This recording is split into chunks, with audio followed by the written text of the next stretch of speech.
E agora nós vamos então ao texto bíblico de Gênesis capítulo 1, versículo 26 a 31, uma conhecida e importantíssima passagem da Bíblia Sagrada. Gênesis capítulo 1, verso 26 a 31.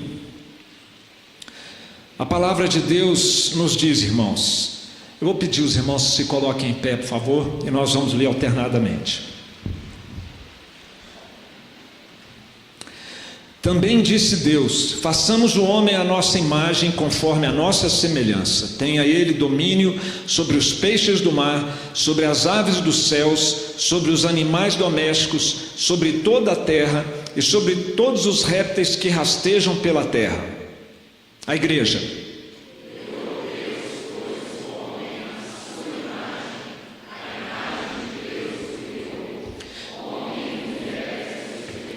E Deus os abençoou e lhes disse: sede fecundos, multiplicai-vos, enchei a terra e sujeitai-a, dominai sobre os peixes do mar, sobre as aves dos céus e sobre todo animal que rasteja pela terra.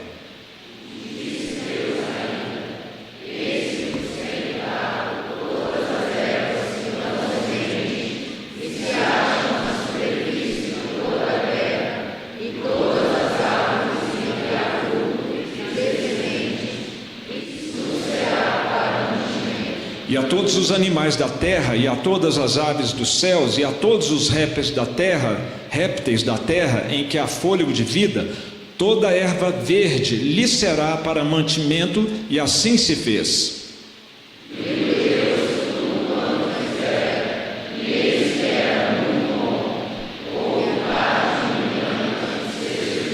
Podem se sentar, meus irmãos. Eu não falei o nome da Bíblia. Bíblia de Estudo Herança Reformada, 2ª edição, tá? Herança Reformada é o nome da Bíblia. Meus irmãos, no sítio arqueológico de Pompeia, uma cidade que foi destruída por uma erupção do vulcão Vesúvio, muitos anos atrás, houve essa erupção. Eles descobriram recentemente, numa casa que foi escavada ali naquele sítio arqueológico, eles descobriram recentemente um afresco com a figura de Narciso. Quem foi Narciso? Narciso é um personagem da mitologia grega. Os gregos são considerados extraordinários contadores de histórias. São só histórias, irmãos, embora para eles fossem convicções. E nessa história de Narciso, o que aconteceu é que o deus Rio e uma ninfa tiveram um filho muito bonito, chamado Narciso. Só que por causa da sua extrema beleza, ele se tornou uma pessoa vaidosa em extremo, em excesso, arrogante, soberbo. E os deuses então colocaram sobre ele uma maldição, que foi ele se apaixonar por ele mesmo, pela imagem dele mesmo. E Narciso, então, apaixonado com a sua imagem, ele foi para a beira do tal rio, onde ele foi ali gerado, o rio Eco, uma lagoa, na verdade, a lagoa Eco, e ali ele ficou se maravilhando com a sua beleza, se embelezando, e foi cada vez mais definhando até que ele morreu. E depois da sua morte, uma das deusas do panteão grego, chamado Afrodite, o transformou numa flor, a flor chamada Narciso. Daí vem a história dessa flor. A história então de Narciso, um auto-admirador. E daí se diz então que o narcisismo, ele é autodestruidor, como fez definhar e morrer aquele personagem da mitologia grega. O problema, meus irmãos, é que todos nós, em alguma medida, somos narcisistas, lamentavelmente.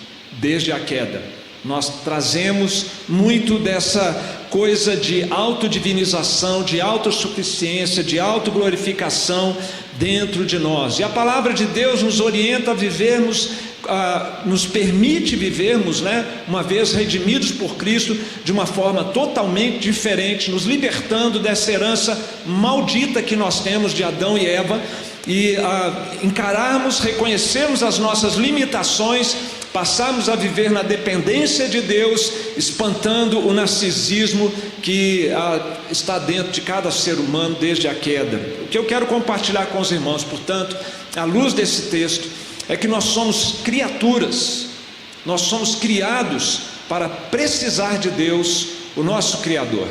Nós somos criaturas e fomos criados para precisar de Deus, o nosso Criador, não por sermos pecadores, não por causa da queda, mas mesmo antes disso, porque nós somos humanos e fomos criados como tais, é que nós precisamos de Deus. E eu quero tratar aqui, à luz da passagem bíblica e de outras nas vizinhanças aqui desta passagem, de algumas das nossas maiores carências, e ao mesmo tempo confrontar o meu coração e o seu com a teimosia do nosso coração de não admitir e de não buscar em Deus essas tais carências que nós temos. A primeira delas, nossa primeira necessidade, nossa primeira grande carência, a qual nós precisamos admitir, é que nós somos criados para sermos receptores de revelação ou da revelação de Deus. Pode ser um pouco aparentemente complicado essa frase minha aqui, mas ela é muito prática, tá? Nós somos criados, está dentro do nosso ser, da nossa essência,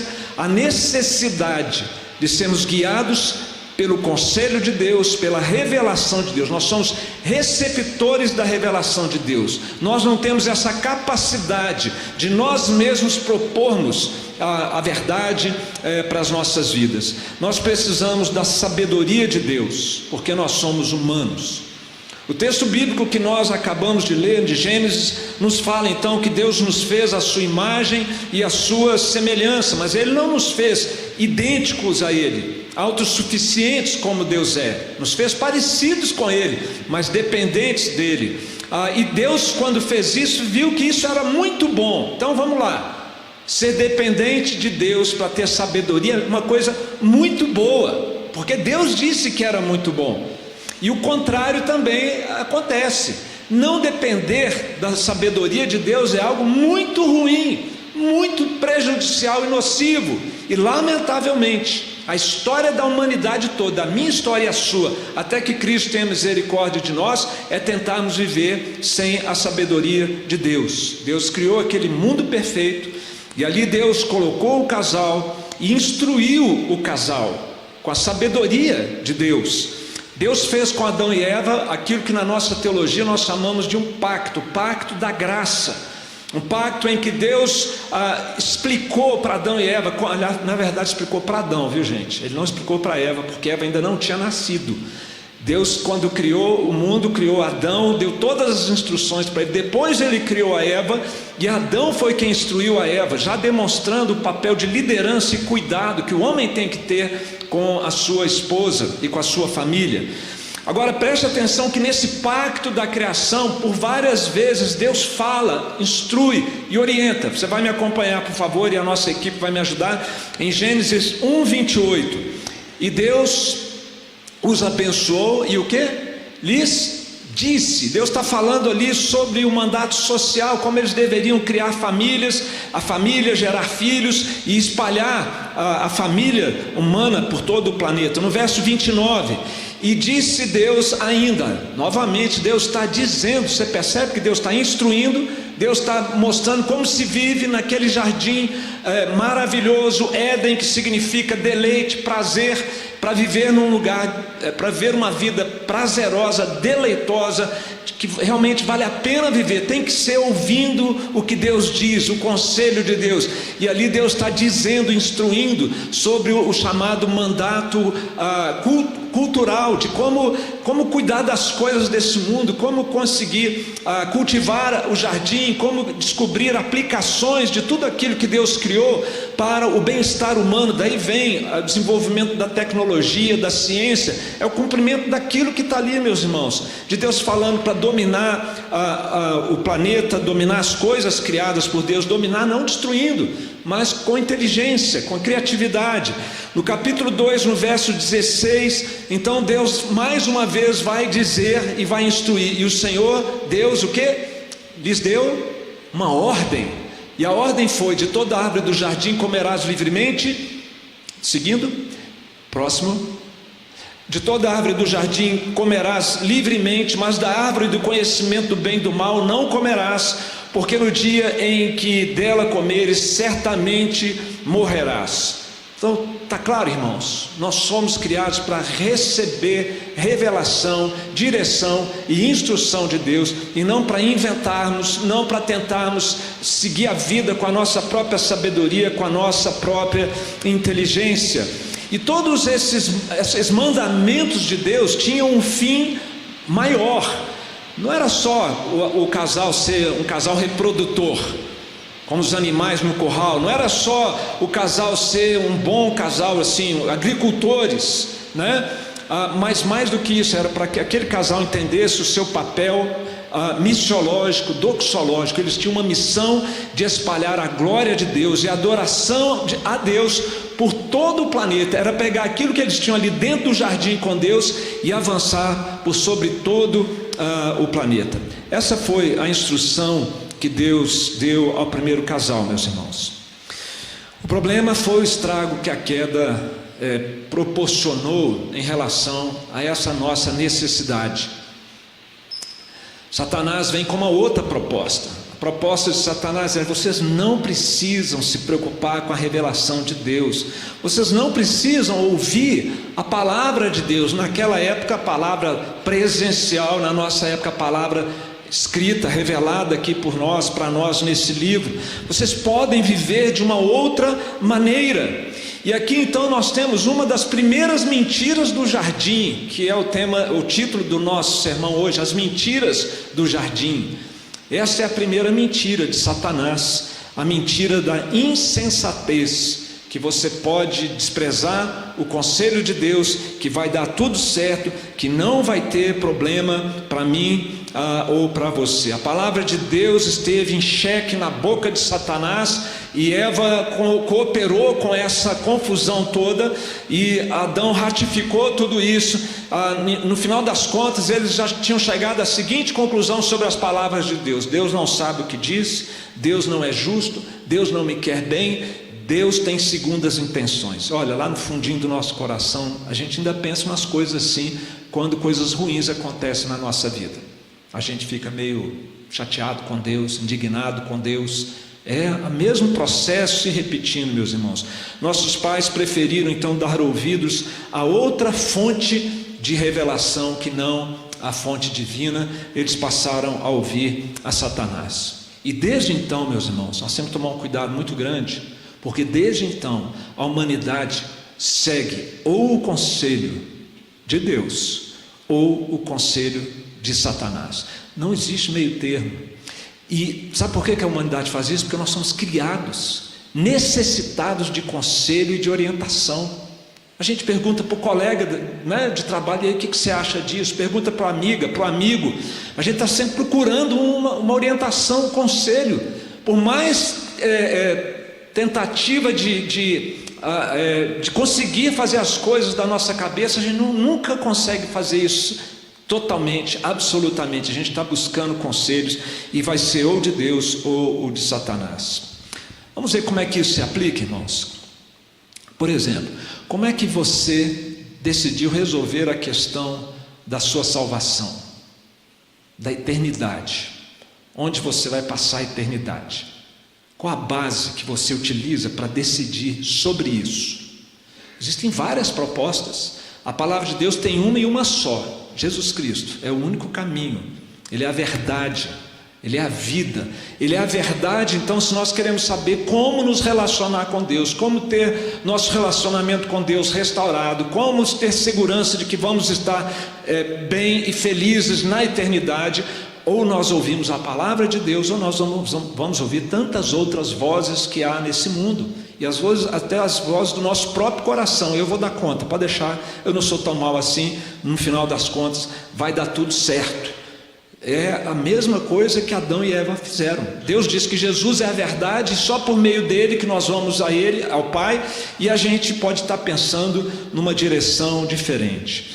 Mas você que entende isso e é grato a Deus por essa revelação que nos mostra quem é Deus quem nós somos, como viver nesse mundo, você já aprendeu e já tem feito diferente. Por exemplo, quando você sente que precisa de orientação e de direção, você procura na Bíblia. Você está aqui nesse culto, tanto pela comunhão com os irmãos, pelos louvores, mas você está aqui em busca disso que está acontecendo agora, e as nossas crianças lá também, buscando a orientação da palavra de Deus para a sua vida. É por isso que você é aluno da escola bíblica dominical, porque quanto mais você puder receber da instrução e da sabedoria de Deus, melhor para você. Você sabe que você precisa disso. Eu quero isso para a minha vida.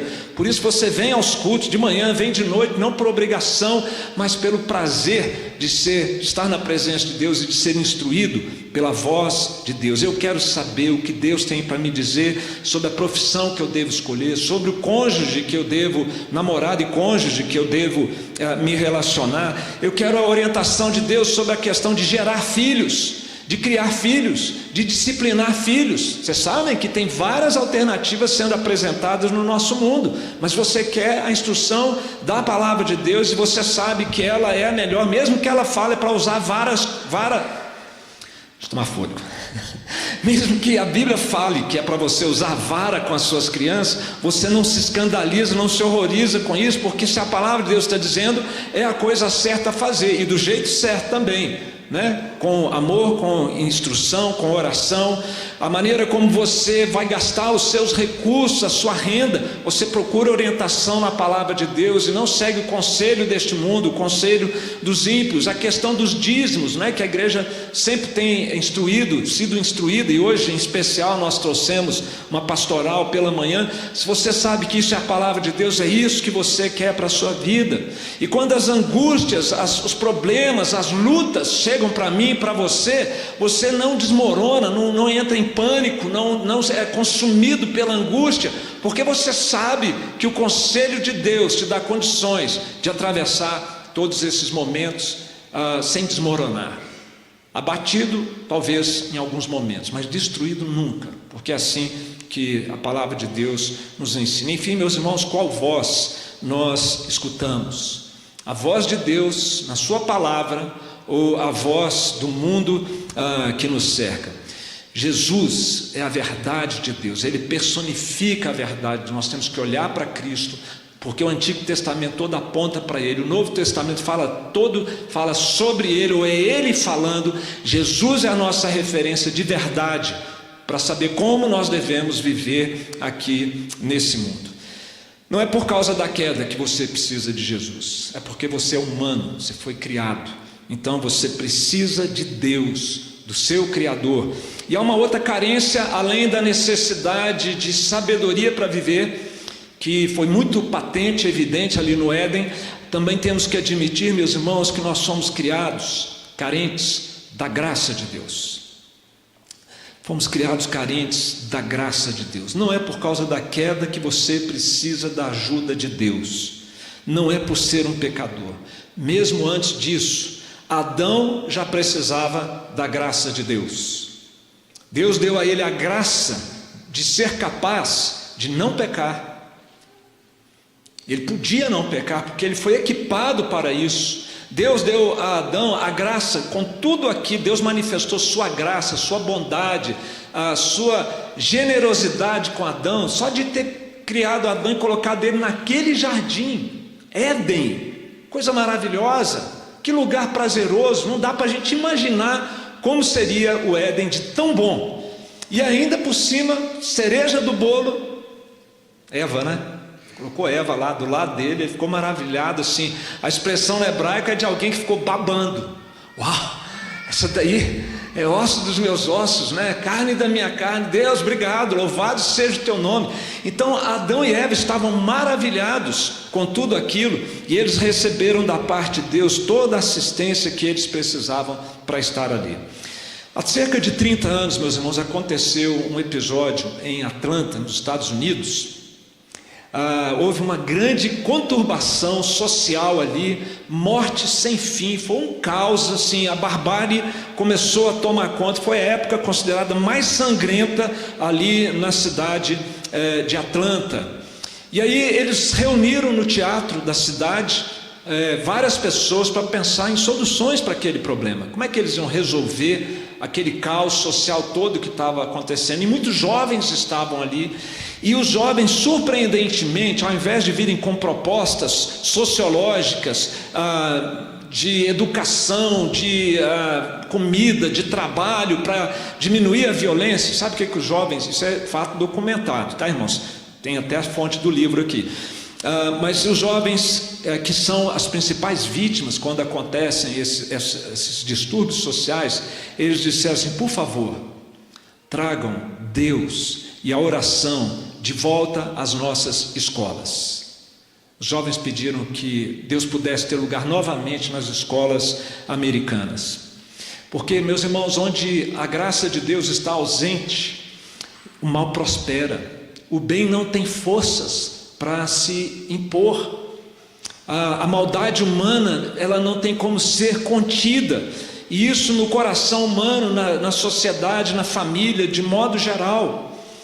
E ali na criação, meus irmãos, nós vemos isto de uma maneira muito evidente, como Deus cercou o casal com a sua graça, com o seu favor. O texto que nós lemos no capítulo 2, versículo 7, fala que, para começar, Deus deu ao homem o fôlego de vida. Para viver, ele precisava do fôlego de vida.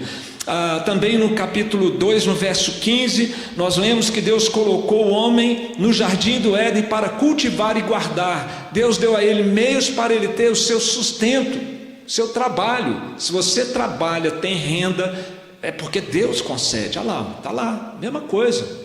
Por isso que o dízimo não é algo absurdo, porque se Deus te deu tudo, e a mim, para nós termos o que nós temos, obedecer a Ele devolvendo 10% da nossa renda pode soar uma loucura para o mundo, mas faz todo sentido à luz da palavra de Deus. Também, meus irmãos, no verso de capítulo 1, verso de número 29, esse sim já lido, nós vemos ali que Deus deu as ervas para semente e árvores com frutos, e no final, e isso vos será para mantimento.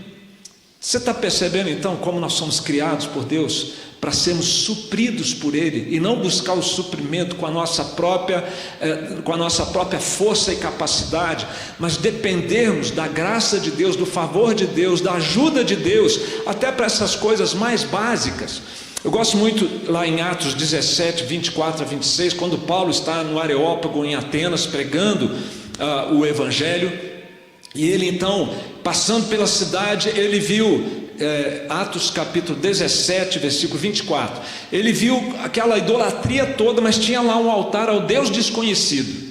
E aí ele diz: é esse Deus que eu estou anunciando para vocês, o Deus que fez o mundo e tudo que nele existe, sendo Ele Senhor do céu e da terra, não habita em santuários feitos por mãos humanas, nem é servido por mãos humanas como se de alguma coisa precisasse. Presta atenção agora, pois Ele mesmo é quem a todos dá vida, respiração e tudo mais. E de um só fez toda a raça humana para habitar sobre toda a face da terra. Ele dá a todos vida, respiração e tudo o mais, meus irmãos. Nós temos da parte de Deus tanto aquelas coisas mais básicas, sol, chuva, trabalho, família, que faz parte da graça comum que Deus dá a toda a humanidade, como também faz parte da provisão de Deus, a sua graça especial salvadora, que é a fé, o novo coração, a fé, a capacidade de amar a Deus, ao próximo, a santificação. São coisas que também Deus nos dá, meus irmãos. Portanto, viver de outra maneira, sem depender da graça de Deus, é viver segundo o conselho de Satanás. É o que ele quer, porque sabe que vai dar ruim, sabe que vai ser prejudicial para nós. E nós temos tido essa experiência quantas vezes, meus irmãos, de tentar viver com a nossa própria força, e chega uma hora que a gente não aguenta mais. O mundo todo está tentando viver assim, sem ter um relacionamento com Deus, sem depender de Deus, sem buscar a sabedoria de Deus e sem buscar a energia, o ânimo, a capacidade que vem de Deus, mal sabendo que até o que eles estão fazendo vem de Deus também, só não estão reconhecendo. Essa é a segunda mentira do jardim, meus irmãos. A primeira grande mentira de Satanás é a mentira da insensatez. Eu mesmo posso ser a fonte de sabedoria para a minha vida. A segunda mentira é a mentira da autossuficiência. Eu não preciso de nada, nem de ninguém, nem de Deus. Eu me basto, eu me garanto, eu dou conta de mim mesmo, meus queridos. E o primeiro casal achou que dessa maneira eles conseguiriam dar conta de todos aqueles mandatos que Deus havia lhes dado, de cuidar do jardim, de constituir família, de ter um casamento harmônico, de ter uma família equilibrada. Haja vista Abel e Caim, né? O que aconteceu lá? Eles acharam que iam dar conta, foi um desastre, começou dentro da própria casa deles. Eles acharam que iriam conseguir espalhar o jardim como Deus tinha dito que eles deveriam fazer, acharam que eles iam ter o fôlego de vida. Bom, Deus me deu o fôlego de vida, agora é comigo. Só que eles não acreditaram que o fôlego de vida ia ser tirado deles, e foi, morreram. O pecado entrou no mundo, e com o pecado a morte. E numa primeira amostra do que viria pela frente, o casamento desmoronou quando o casal foi chamado à responsabilidade perante o Criador. Quando o homem vive sem Deus, o caos é a norma, meus irmãos. E nós somos criados para viver de uma outra maneira. O pecado faz de nós, segundo um pensador cristão, o pecado faz de nós tetraplégicos morais. Nós somos incapazes de viver uma vida ética, uma vida plena, como Deus nos criou para viver. Nós precisamos, portanto, meus irmãos, admitir com alegria de que nós somos carentes da graça de Deus. Nós não precisamos carregar o fardo da nossa vida sozinhos. Está difícil, está pesado? Ótimo, vai lá para onde esse fardo alivia. Você sabe a fonte, sabe onde está o alívio para o fardo pesado da vida. Está na presença de Deus, atendendo ao convite de Jesus: vinde a mim, vocês estão sobrecarregados, eu vou aliviar vocês. Não era para ficar assim, sobrecarregado, era para andar comigo, ia dar tudo certo. Como nós temos enxergado, portanto, a pessoa de Jesus na nossa vida, meus irmãos? Porque Ele disse: eu sou o caminho, eu sou a verdade, eu sou a vida. A vida plena é com Ele, é no relacionamento pessoal com Cristo, é tendo uma aliança pessoal com Jesus. E neste relacionamento com Cristo, de confiança, de aliança, sabe o que nós vamos ter? Nós vamos ter graça para lidar com a ansiedade, com a tristeza, com a nossa impotência diante das situações, com os espinhos na carne. E vamos ter graça para não desmoronar, nem sucumbir, nem sermos engolidos vivos diante das lutas e das provações. Foi o que Paulo experimentou quando ele disse, quando ele ouviu de Deus: a minha graça te basta, porque o poder se aperfeiçoa na fraqueza.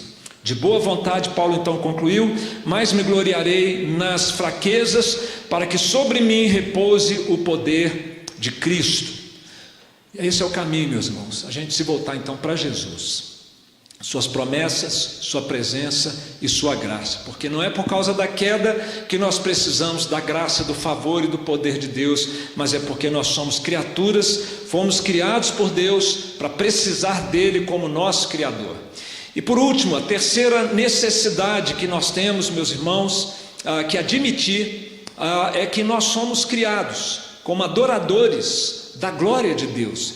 E isso aqui pode parecer um tanto quanto teológico demais, litúrgico demais, mas, meus irmãos, isso tem uma implicação para a nossa vida tremenda, e para os nossos relacionamentos também tremendos. Nós devemos adoração a Deus, esse é o ponto, porque nós somos humanos e fomos criados para a glória de Deus. A Ele deve ser dada a toda a adoração. Já contei uma história aqui umas 2 vezes, me permito contar mais uma vez, ela é boa. Sônia, tampa o ouvido, que a Sônia sabe tudo que eu já falei aqui, ela sabe de cor, nem eu sei, mas ela sabe. Mas lembra daquela história, Sônia? Do Joãozinho, que chegou na festa de aniversário lá na escola, e estava tendo uma festa de aniversário da turma dele para o Pedrinho. E aí então prepararam, encheram de balão, os pais levaram bolo e teve um monte de presente. Ele até ganhou uma lembrancinha igual todos os coleguinhas ganharam, mas ele ficou emburrado no canto, porque o Pedrinho ganhou um baita presente e ele ganhou uma lembrancinha. Ele ficou triste, ficou chateado. Aí a professora chegou: o que foi, Joãozinho, que você está triste aí? Ele falou assim: eu não ganhei o presente que o Pedrinho ganhou. Aí o professor falou com ele: mas, Joãozinho, a festa não é para você, é para ele. E o final da história, eu não sei o que aconteceu, mas o problema nosso é o mesmo. A festa não é para mim, não é para você, é para Cristo. E nós queremos receber aquilo que é devido a Cristo na nossa vida. Nós queremos receber prestígio, status e honra. E os nossos mestres da teologia reformada nos ensinam que nós somos, falar baixinho aqui para não ofender ninguém, nós somos ladrões da glória de Deus. Infelizmente, isso está dentro de mim, está dentro de você. Porque foi isso que Satanás propôs a Adão e Eva: comam e vocês serão como Deus.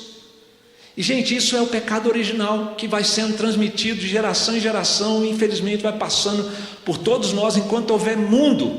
A diferença é que em Cristo nós somos libertos disso, nossos olhos abrem, porque quem não nasceu de novo ainda, quem não tem o Espírito Santo não consegue admitir isso, não consegue enxergar isso. Mas o crente verdadeiro, ele olha para dentro de si e ele lamenta que por muitas vezes ele se veja roubando a glória que é de Deus. Vou dar um exemplo aqui, vai me dizer que você nunca pecou dessa maneira. Você está passando por um grande desafio, muito difícil na sua vida, aí você vai lá, está com medo, seu coração está apertado, você vai lá, ora e pede a Deus: Deus me ajuda, eu não vou dar conta, isso é muito difícil, e você sofre, e aí Deus te dá uma graça especial para você conseguir superar aquilo. Você vai lá, supera, dá conta, e aí sabe o que você faz depois? É o que? Me conta. Sou bom, não sou? Olha, rapaz, eu dei conta do recado. Olha, até que eu não sou tão ruim assim. E a gente pode até dizer assim, para a glória de Deus: olha, Deus é muito bom, mas lá no fundinho do coração nós estamos mordendo a glória de Deus, que era para a gente admitir como sendo totalmente para Ele e nada para nós.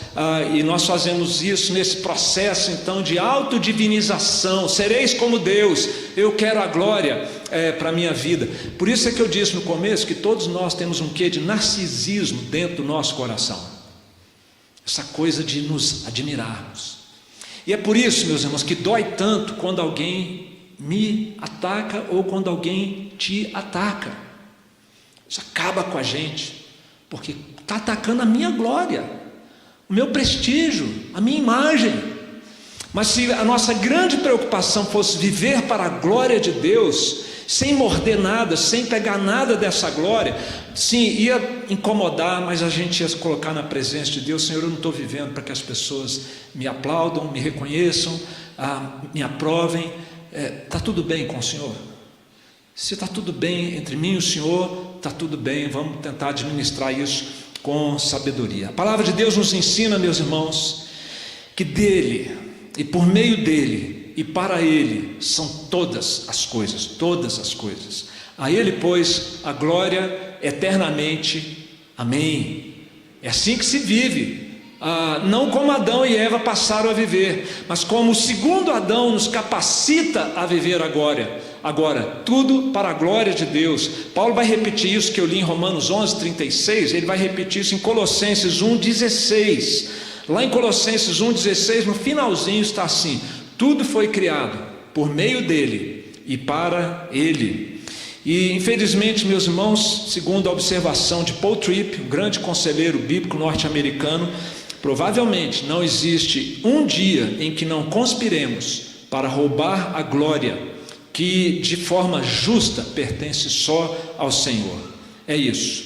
O pecado nos faz, a mim e a você, a todos nós, ladrões da glória de Deus. E no relato da criação, meus irmãos, nós, como já mencionamos, temos lá o primeiro casal maravilhado com tudo que estava acontecendo ali, cheio de louvor, cheio de adoração a Deus.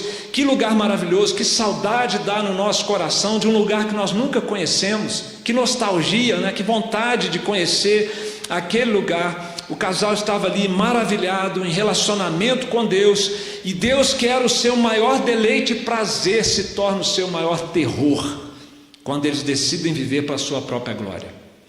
E Deus aparece, eles ouvem a voz do Senhor Deus que andava pelo jardim na viração do dia, em Gênesis 3:8, e eles se esconderam da presença do Senhor Deus, o homem e sua mulher, por entre as árvores do jardim. E no versículo 10 do capítulo 3, a gente vê o coração terrificado de Adão, quando ele diz a Deus: eu ouvi a tua voz no jardim, e porque eu estava nu, eu tive medo e me escondi.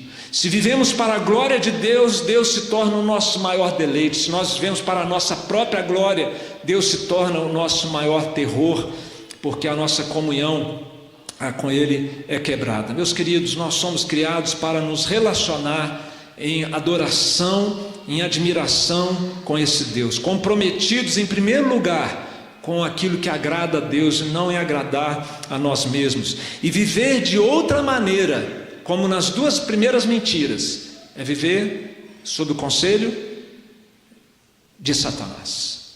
E essa é a terceira das grandes mentiras do jardim. A primeira mentira da insensatez, eu mesmo posso definir se é a fonte da sabedoria para a minha vida. A segunda mentira, a mentira da autossuficiência, eu não preciso de nada, eu não preciso de Deus, não preciso de ninguém, eu me basto. E a terceira grande mentira, mentira da autodivinização, eu sou o centro de tudo, me adorem, me sirvam, o importante é ser feliz, o importante é saciar a minha vontade, os meus apetites. E foi isso que Eva e Adão fizeram, né? Adão e Eva fizeram, comendo do fruto da árvore. E quando nós vivemos assim, não mais para Deus, mas para a nossa própria glória, nós começamos a ir atrás de falsos deuses. Meu próprio eu, pessoas, coisas se tornam os deuses da nossa vida. Por causa da nossa glória roubada, meus irmãos, é que tantos problemas, desajustes, sofrimentos nos sobrevêm. Nós reagimos mal ao sofrimento porque ele abala a nossa glória. Nós atritamos nos relacionamentos porque alguém está ameaçando a nossa glória pessoal. Nós somos eu, você, cada um de nós, sem ação bondosa e poderosa do Espírito Santo. Nós somos egoístas, individualistas, não queremos servir ao próximo, não queremos servir a Deus. Nós queremos ser servidos e bem servidos. E mais uma vez fica evidente a nossa necessidade de Jesus Cristo, porque Ele disse: eu sou o caminho, ninguém vem ao Pai senão por mim. Ele é o caminho que nos tira daquele caminho da autodivinização e nos traz de volta para o caminho da adoração a Deus, da comunhão com Deus. E é porque nós nos afastamos dessa adoração a Deus que a vida fica complicada, como muitas vezes fica, ou ela é extremamente complicada para aqueles que nunca conheceram o Salvador Jesus Cristo. Viver, meus irmãos, portanto, para a glória de Deus e para agradar a Deus é o jeito certo de viver. Nós nunca deveríamos ter desaprendido esta maneira de viver. E aí, terminando a nossa mensagem já, eu pergunto ao querido irmão, à querida irmã: para o que você tem vivido? Qual é a maior motivação da minha vida, da sua vida? É o seu trabalho? É a sua família? É o seu prazer? Seu conforto? Seu bem-estar? Seu ego? Não vai dar certo desse jeito. Não dá para viver errado esperando que o final seja bom. Nós precisamos nos arrepender, meus irmãos, do nosso distanciamento de uma vida vivida para a glória de Deus e nos voltarmos na direção do Senhor. Não é por causa da queda que você precisa de Deus, ou eu, ou nós. Nós somos criaturas, fomos criados para precisar de Deus, o nosso Criador. A primeira necessidade nossa é receber a revelação de Deus. Nós precisamos da sabedoria de Deus. A segunda grande necessidade, nós somos carentes da graça de Deus. Você precisa da ajuda de Deus. Busque isso, se alegre de poder em Cristo contar com a ajuda do Senhor. E a terceira grande necessidade é admitir que nós somos criados como adoradores de Deus, da sua glória. Você precisa, eu preciso adorar a Deus e somente a Deus. E é assim, meus irmãos, e é para isso que nós somos criados. Que Deus possa, então, dessa forma, nos abençoar, para que nós vivamos não como Adão e Eva passaram a viver, mas como o segundo Adão, que é Cristo, nos chama a viver, como o caminho, a verdade e a vida. Que Deus nos abençoe. Amém.